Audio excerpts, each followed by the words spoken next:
misses out, that's okay. We'll be able to share it as well as share it on YouTube and other places.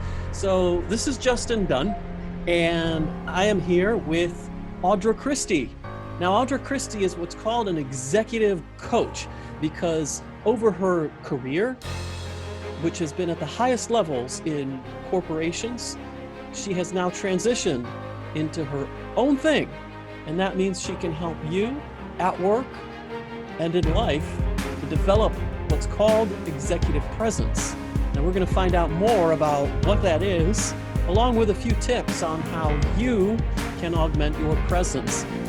I met Audra through her mentor, Mia, and that's because Mia and I share a mentor in common. So mentors, mentoring, mentors. And Audra is a remarkable human being with an incredible story, an incredible career, and we'll find a little bit about that today and now. And of course, at the end, I'll invite you to find out a lot more by engaging with Audra. So Audra, welcome. Thank you so much. I'm excited to be here. I'm excited to have you here, and I really appreciate you giving some time for me, for us, and I'm going to adjust the lighting because I notice I look a little funny, don't I? I'm illuminated. So what we'll do now is I'm going to ask you some questions. So I'm going to first and foremost ask you what's been your biggest challenge in business and how did you overcome it? Wow, so many challenges, but if I had to zero in on one, I think it was really understanding how important executive presence is in the workplace.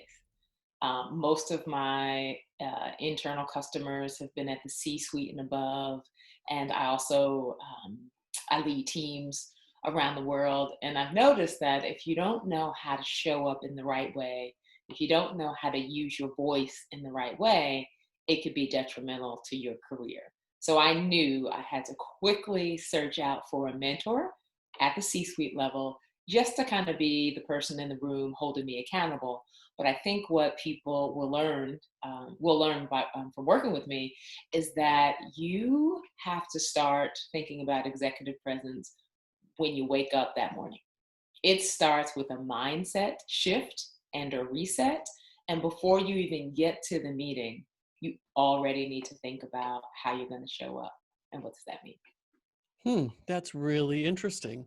I certainly can think of examples of people like what you talked about without any executive presence, but I can actually also think of some examples of people who are much older than you. So they probably didn't even study with you or even heard the term, but had such remarkable ability and acumen in their management style that they were a joy to work with and they got fantastic results. So they must have had naturally or not naturally some wonderful presence. It's remarkable that you can now teach this and pass it on to people who may not be gifted with this as a natural ability, but it becomes transferable so that there's kind of no more excuses for being a lousy executive these days.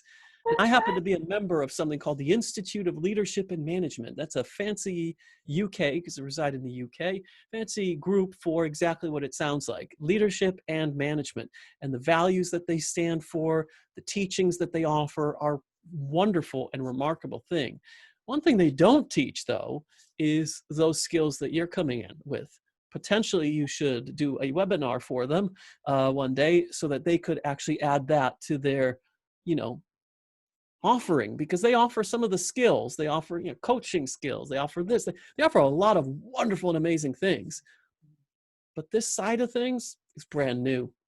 So let's talk about, what would you say is the accomplishment that you're most proud of in business so far? Now, I'm going to ask you to pause for a second, because when I ask this, sometimes people think it's like, what's their biggest accomplishment? And this is not a job interview. I don't want to know your biggest accomplishment of how many millions, unless that is genuinely what you're most proud of. So for me, as an example, the biggest accomplishment I'm most proud of has nothing to do with money. So, I've been able to generate millions of pounds for organizations, but what I'm most proud of is one man that I was able to help once at work because he was about to get fired for gross misconduct, never get a job again in the industry. And I said, hold on, I'm going to step in there.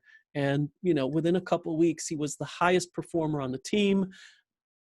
Customers set up a fan page for him, and he was promoted to management shortly thereafter. He was about to get fired for gross misconduct, and he ended up in senior management. So I'm most proud of that. It's one man's life that I was able to impact because I saw something in him, and that's what I'm most proud of, not the money.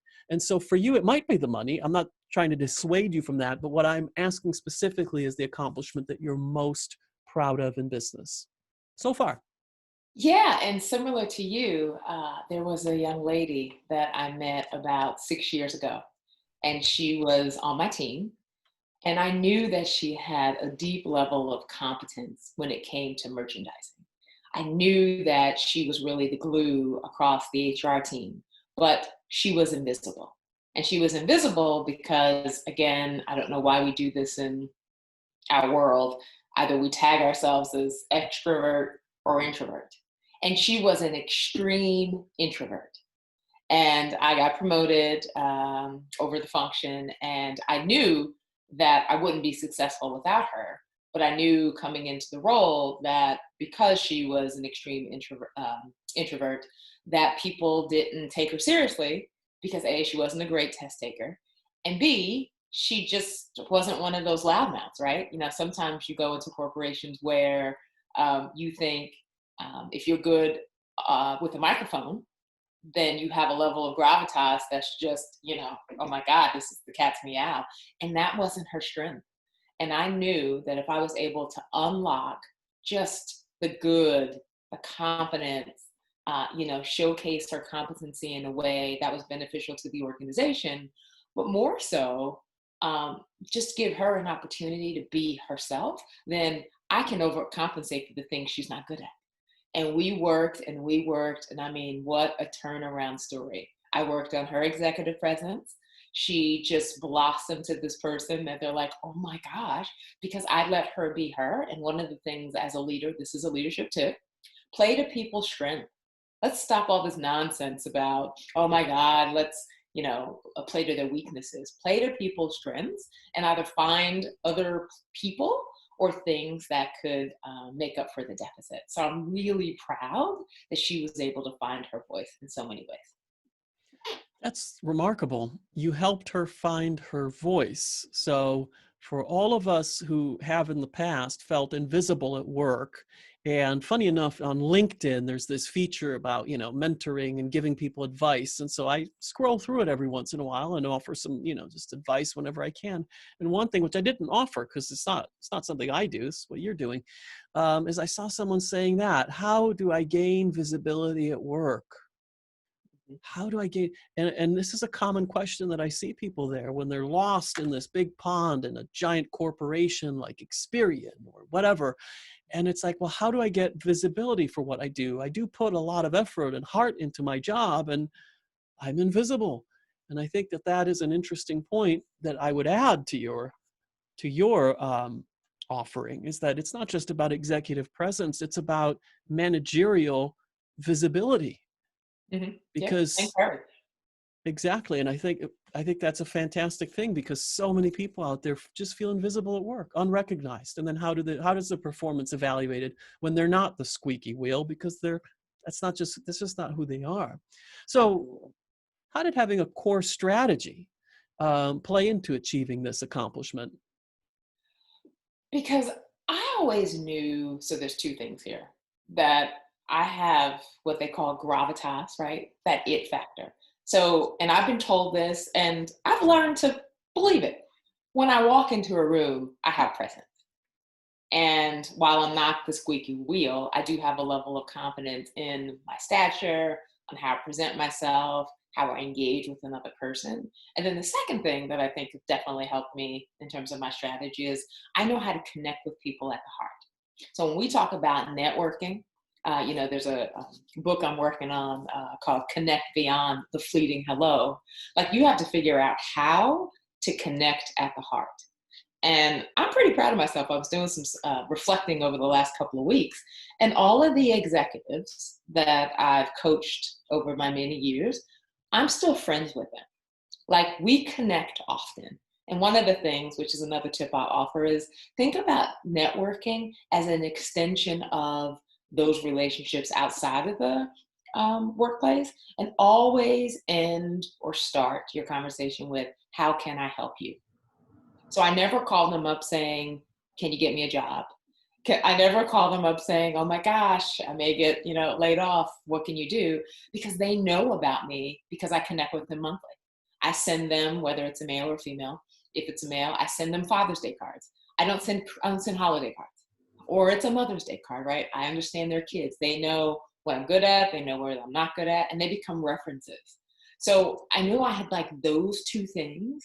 And when I take my clients through, my 3-step system, it's all about understanding your gravitas, which is your presence, that you will, when you work with me, you'll never have an interaction where you will be invisible or just not, or you walk away and the person doesn't go, wow, that was memorable, I want more of that person. You'll understand your position power, being able to look around 2 corners at the same time, and understanding as an executive the impact you have when you're dealing with associates that have not ascended to your level.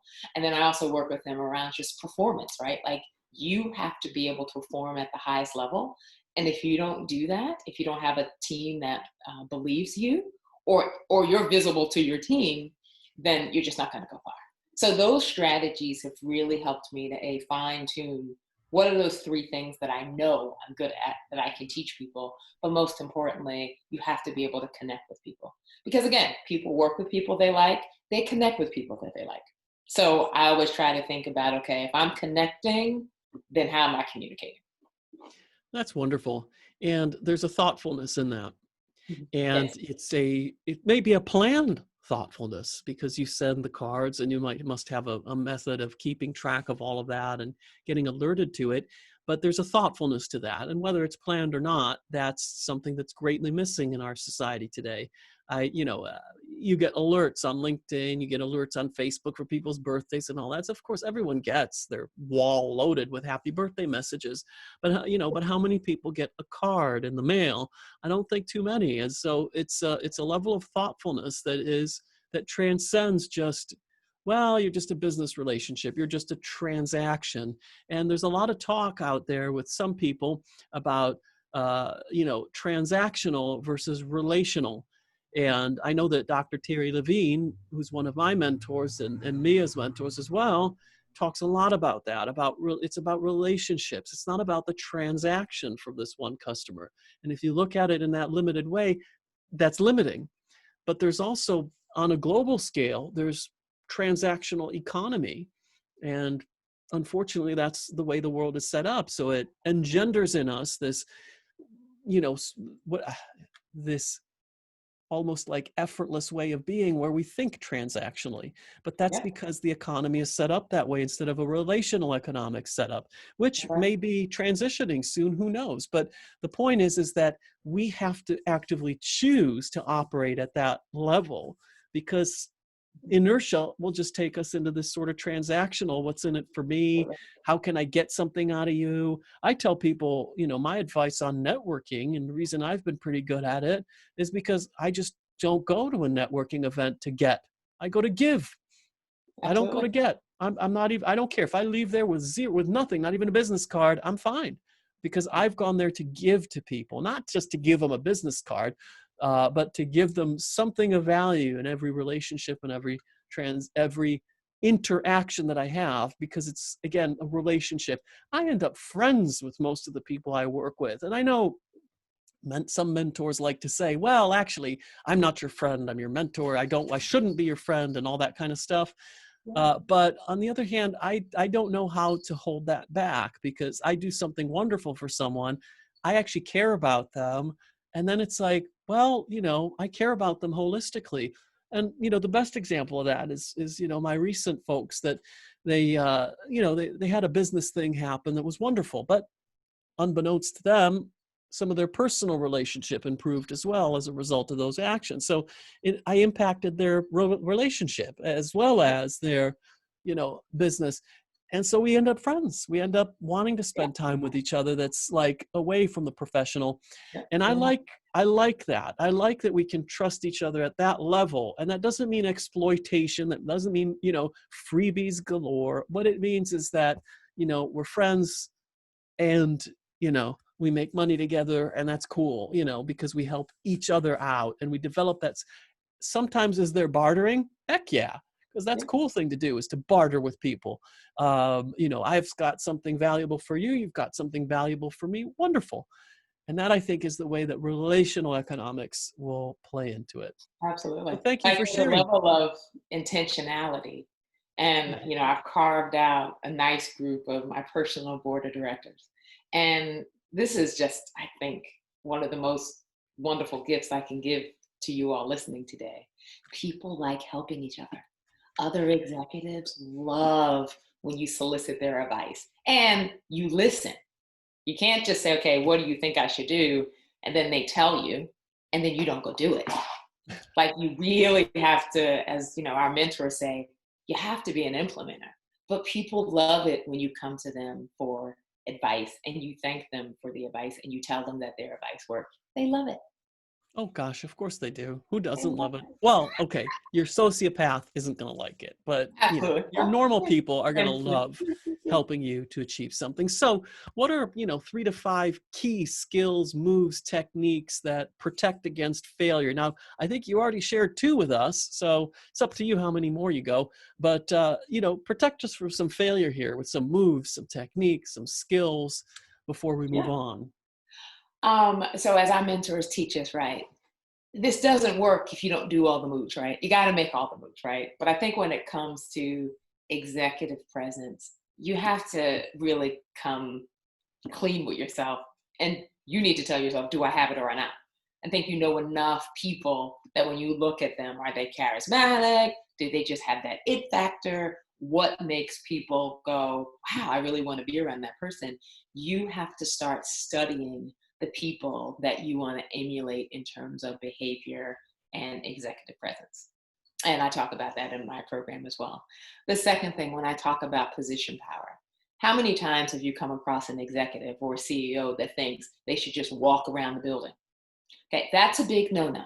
And they don't understand that because at the center of it all, they really want to connect. Like they really want to make other associates or employees, whatever you call them, feel comfortable. But they don't understand when they engage with someone that's just say a project manager, that they're paid, the project managers are paid to be in the details. And when that project manager is speaking with their leader and their leader, sometimes you don't share everything, not because you're holding back. It's just because, well, the CEO may not need to know that. So what happens is when the CEO encounters the project manager, they get a level of specificity or detail that maybe their direct report didn't give them. And then what does the CEO do? Classic, happens all the time. They go back to their direct report and say, well, why didn't you tell me that?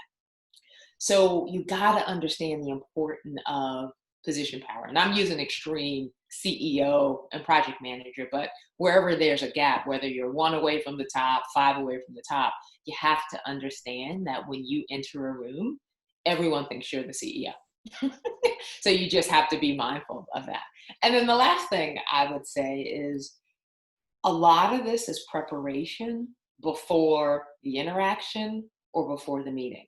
And there's a level of, when I talk about being intentional, there's some homework that you have to do. You have to understand, I call it, studying the person you want to emulate. You have to understand what they like, what they don't like, what makes them tick, where do they like to sit. If there's a half an hour meeting, I was taught a long, long time ago by a very, very senior executive. If there's 30 minutes on my on the calendar for us to interact, then you need to get to the point in 15 minutes, and you're golden if you can do it in 7. So you have to learn to communicate in a very, very intentional and articulate and precise way where they get what they need. And over time, they'll learn to trust and bring you in. So those are a couple of things I would share. in addition to what I do. Fantastic. Awesome. Yeah, those are very, very powerful, very, very powerful tips you just gave us, which I think will stand people in good stead if they listen to, if they got nothing more out of this than those three tips, if they didn't go further with you or be at all from here on out, that will stand them in good stead for their careers going forward, because those are very powerful. In fact, I can totally relate to what you just said, because earlier today I had a board meeting with a group, and I was asked to take up to 15-20 minutes to get to the point and get my point across. And I think they were very, very happy when I think it came in under 10. Oh, yes. And that's because there was chit chat at the beginning. And so, because they just wanted to chit chat. So I'm cool with chit chat. So we chit chatted. So it may have been 7. I was given 20. People, I think, prefer. So there's something called over deliver. And of course, people like it when you over deliver, but not during a meeting, not during a business meeting or a board meeting or whatever. In that case, they don't want you. They much prefer that you go shorter, get to the point, and done, and you're out of there, than you drag and drone on, which I'm doing. Well, So I'll move on to the next question. no, that's okay. I just wanted to add one thing here, and Yeah, love what you just said, and I think that you can wrap that up in a bow with 3 words: be bold, be brief, and be gone. I like that. Be bold, be brief, And the be bold and gone. the beautiful, the bold and the gone, bold, brief, and gone. And out of there. Awesome. Yeah. So how has leveraging these proven strategies of yours affected your earning capacity? I love this question because, a lot of this is really attributed to having a mentor. And have you heard about Mia Redrick? I mean, she taught me early on, within weeks of working with her, to stand in my value. So when you work with me, you're getting over 25, 30 years of global experience, life lessons. So it accelerates for you things that I've had to go through over my time. And for me, I don't, I don't, I don't lessen my value. Like, my price is my price, and you're working with me for the results that I'm able to show and prove with my clients. But I don't waver, and I recognize that I'm not for everybody, but there's an audience, I think, for all of us, actually. And for me, my earning power has definitely increased because I know what I'm worth, and I don't compare myself to others because they may not value everything they bring to the table. So it's really standing in that value and being courageous enough to step into it, and being courageous enough to step away from it. Absolutely. And it's interesting that you say that, because you have, and this is something that's so important, and people kind of miss this. You have your education, you have your experience, both your livingness experience and your professional experience. And all of that translates into the acumen that you've developed as a business person, as a leader, and both in work as well as in your own business. But Mhm. you've also studied with mentors in your life all along the way. And by education, I just meant your school, what Absolutely. degree you have. Now I'm talking about your, enlightenment with mentors who have guided you along the way. And you and I share, I think, 1 or 2 in common. Yeah. And so people, when they tap into you, when they work with you, they're not just getting Audra Christie, they're also getting all that you've learned from these mentors. And that's not that you're plagiarizing them and stealing their work. It's that you've learned and internalized all of these things for them, and it's become who you are. See, it first starts, a mentor of mine says, it first starts as something that you do, and then it's who you are. And Yeah. so it becomes who you are. And that's what you're transferring to your students. And that's why, in my opinion, this is something for people professional, at work, who are employed by an employer, big or small. But this could also work for people who are not employed, who want to develop a presence Yes. that's grounded in competency, that's grounded in gravitas, And all of these things that normally they don't teach, they certainly don't teach elsewhere. And so they can't get it from anywhere but you. So that might be valuable for someone, even if they're self-employed and they just want more of that as they go into, let's say, a pitch meeting to pitch a new client to bring them in as a consultant. Someone like me, I could use it, because when I go in and I try to pitch myself to corporates, and I certainly have been successful doing that, but not all the time. And I think that you could help me to achieve a better success as I walk into those boardrooms and try to get them to take me on to do something with their HR or this or that. And so this is for almost everyone. Yes. Probably not for unemployed people, unless they're looking for a job. And then in that case, you could probably teach them some great tips that are much more valuable than how can you give a canned answer to a job interview question, but how can you Absolutely. walk into that room and own it and then walk out of there with confidence, whether you get the job or not, but you've certainly maximized your chances of getting the job. So it could actually even work for someone that's unemployed. A Absolutely. retired person, maybe not. Well, no, because maybe they volunteer for places and they're gifting their time away. Right. And so they want to be able to, fundraise easier or get people to accept the help easier, and having that ability and that presence would help them to achieve that. So actually, I can't think of anyone who wouldn't benefit from, oh, well, a cadaver, maybe a corpse, maybe once you're dead, then you cannot help them. And so You're this breathing. is almost for everybody. So I'm being funny, but only kinda. I'm actually being serious about that. So what was the best strategy that you ever learned, and what impact did it have on your business? Oh, wow. Gosh, this was a few years ago. I was new. I've never reported to the CEO or the Chief Human Resources Officer, CHRO. And I was thrown into this business transformation project for 2 years. And we were doing a stopgate analysis with the consulting firm, and I was leading it. And I didn't go into the meeting thinking I needed to review my presentation with someone else in the room so they knew what I was talking about. I just thought, listen, great opportunity. I got this. I'm going to showcase what I think I know. And of course, I'm going to be able to rise to the occasion. Well, that did not happen. The opposite happened. We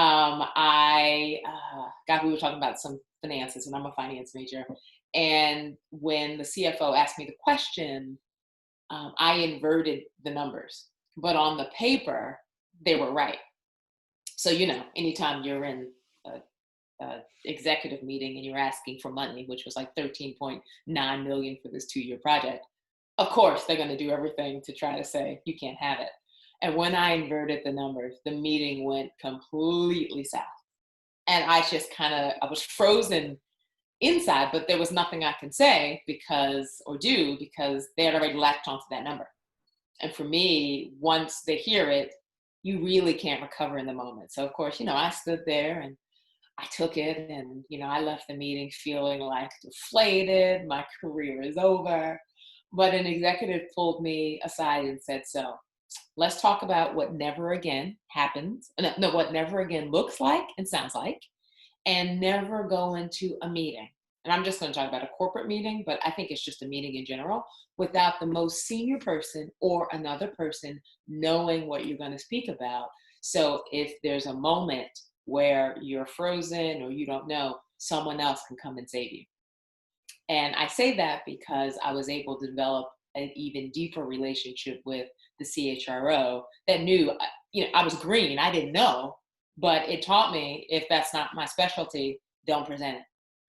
And it's been helpful because I've been able to coach other executives to say, don't go in alone. You have to be, and it really speaks to being vulnerable. You don't know everything. You shouldn't want to know everything. It's not what you're paid to do at that level, right? Because you have lots of layers.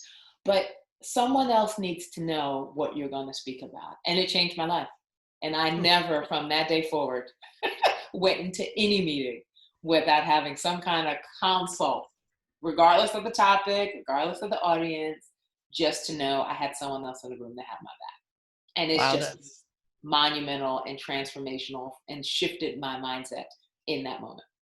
Wow, that's cool because I'm going to use that one. I'm going to use that one. And I'm not employed. I don't work for a big company or a small company or anything like that. So, but I'm going to use that next time I'm heading into any kind of meeting. Even I think for me, even if it's to pitch someone in the room, I will try to rope someone in and say, do you have 10, 15 minutes so I can just discuss with you what I'm going to present to your people, Yeah. because I would just like you to know ahead of time, or something like that, just so that someone, in a way has your back, and in a way at least.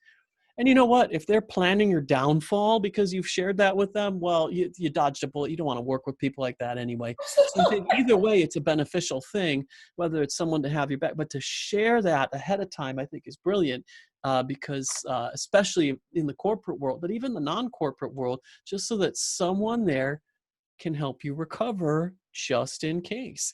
So, because By that's, design, there's always a naysayer yeah, and there's always a got you person. And that's good. I think it keeps you on your game. But keeps you trust on your me, toes. And the thing is it's never happened to me, thankfully, but I'm going to definitely use that strategy because that yeah, is fantastic. yeah, So yeah. now, what single strategy are you best known for? Oh goodness. I would say I have the ability to read a room very quickly. And I also have the ability that when I'm speaking with executives to cut to the chase and really figure out what is the root cause of their behavior. So, what do I mean by that? I have a couple executives I worked with last year, and I just was noticing the person just needed too much validation. And my mentor, Mia, says, validation for parking lots. Like, you don't need that. But why do you need so much validation? I just couldn't understand. She's new in role. I was helping her onboard. But every time we would speak, I just would keep hearing the same thing. So I look for patterns very quickly. And because I'm a expert at just diving into the root cause, I traced it back to some self-limiting beliefs that happened in her childhood when her mom noticed her brothers and sisters more than her and never made her feel like she would amount to anything. Wow. So she would then deflect that or want her boss to fill that gap. You can't do that. Like, you are not the job. Like, you are you because you're you. But if you never get any validation, you don't need it. If you're leading your people the right way, if you're showing up in your most authentic self, if you know that you're doing you're doing right by the customer, by your team, by your values, then that's all you need. So it was just, I'm able to kind of read those patterns very quickly. And we do a lot of work. In my program, we start with growth and fixed mindset. And then we talk about self-limiting beliefs. And we spend a lot of time there because that is not absent from the behavior in who you are today. And it gets in the way. It gets in the way. And it's That not fair. is that is fantastic because that sounds like it is therapeutic. That sounds to me like you're not only helping people, to do better at work, to make more money, to advance themselves professionally. This is, crossing the line into personal development, which of course is not a surprise to hear because I do that. I'm not positioning myself as a personal development or self-help guru or anything even close to that.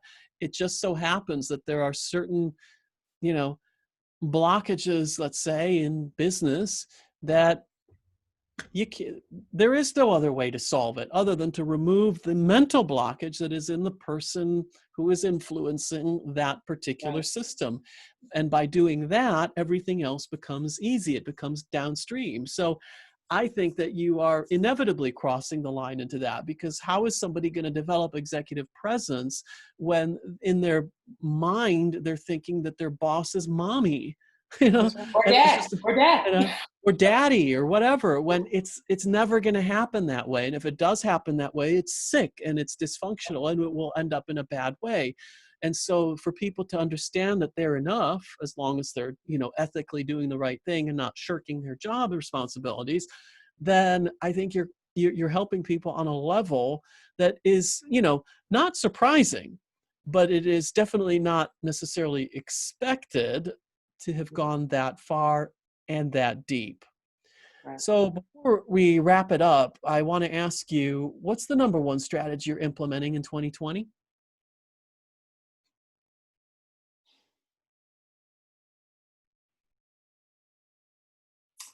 I would say um, uh, helping my clients transform their power and position, because the two are related, right? So sometimes I call it position power, but then when you separate it, you have to own your position, but you have to understand your power. And power is not bad until it's abused. And if you understand those two things, you show up as a servant leader. And that's what we want. And everything comes together. And the start of it is, how do we help each other? How do I help you by overcompensating year one because you don't know anything, right? So I'm losing money. Year two, I might break even. And year three, I'm starting to kind of get the hang of this of what's going on. But if you don't understand those two things separate and unique, then you're going to miss the boat. So that's the strategy that I'm helping my clients to really, really hone in on their position and their power. Yeah, so it sounds to me like you are empowering your clients and positioning your clients, and they're able to then, you know, achieve, Sure. Yep. succeed, and Yep. transcend Yeah. whatever limitations were holding them back before they knew you. Absolutely. So, why don't you share with us how we can learn more about your proven process? Well, awesome. This is exciting. So send me an email, coach me, Audra, CoachMeAudra @gmail. Once I receive your email, you'll get a free gift from me. And then you'll also get a link to have a free 30-minute strategy call with me, which is typically valued at $5,000. But because you are a guest, on our podcast today or listening to what we're doing, I will offer that for free. And then we'll decide if we're fit for working for each other. That Working with each sounds other. amazing. Wow. So they don't just get a free gift via email from you. They also, in addition, so they get, in a sense, two free gifts. They get a free call plus something else, A freebie. which is a surprise, or do you want to Which tell is a us what it is? surprise. Okay. So you get a surprise as well as a free coaching call, which is incredible, which is an incredible gift. So that's two gifts. Two gifts. But actually, Audra, what better way for them to learn more about that proven process of yours than to experience you live, one-on-one, taster session, let's call it, or whatever you want to call it. They experience you live and they receive something from you that they can potentially use on their own. Absolutely. And that is no better way for someone to make an informed decision as to whether they want more. Although I would be baffled by anyone after that who wouldn't want more. But I think the question might be, can they afford more? And is it the right timing and the right fit for them? So, Yeah. and also, are they the right fit for you? Because you may not want to work with absolutely everyone. You probably have, I assume, some criteria, including ethical and moral considerations, which I certainly do. I turn some people away because I really don't want to have any regrets and saying, oh, yeah, I trained that one and they ended up embezzling or whatever, and I'm like, so you can't be perfect because you can't be held responsible for someone who then misuses the training, like like a Jedi who turns to the dark side. But on the other hand, we want to at least try Absolutely. to help good people, ethical, honest people in this world who are advancing civilization and not destroying it. So thank you so much. Is there Thank anything that you would you. like to say or ask at this point of me or of anyone watching? And just to leave us with? Yeah, no, and this has been like so amazing. Thank you so much. This has been a great opportunity, a wonderful platform. And I would just leave everyone with, just always show up and be authentic and be yourself, because you can't be anyone else. And at the end of the day, if you're authentic, people can see it and they can feel it. And if you're not, they can see it and they can feel it. So just be the best version of yourself, and just think about, when was the last time you invested in yourself to get from point A to point B? Because investments aren't free, right? You think about, I'm investing today for an outcome that could be 5x, 10x, whatever that may be. And it's not always just the dollar amount. It could just be in expertise or education or advice. But just thinking about, how do you invest in yourselves? It'll change your life. Absolutely. And so thank you so much for joining us today. I certainly learned quite a few tips that I will be implementing from now on. And so remember, if you want some free, not just a gift, but a free session, a free coaching session one-on-one with Audra, no commitments, just free, super valuable session. You've got nothing to lose. All you got to do is send a quick email to coachmeaudra@gmail.com. Coach, Coach, me, M-E, Audra, spelled A-U-D-R-A. Coachmeaudra@gmail.com. And you get 2 free gifts. Do it. Do it now. Thank me later. Awesome. Thank you. Thank you, Audra. So I'm going to stop the live stream. So thank you for joining us, everybody. Thank you so much. And I'm going to stop the recording.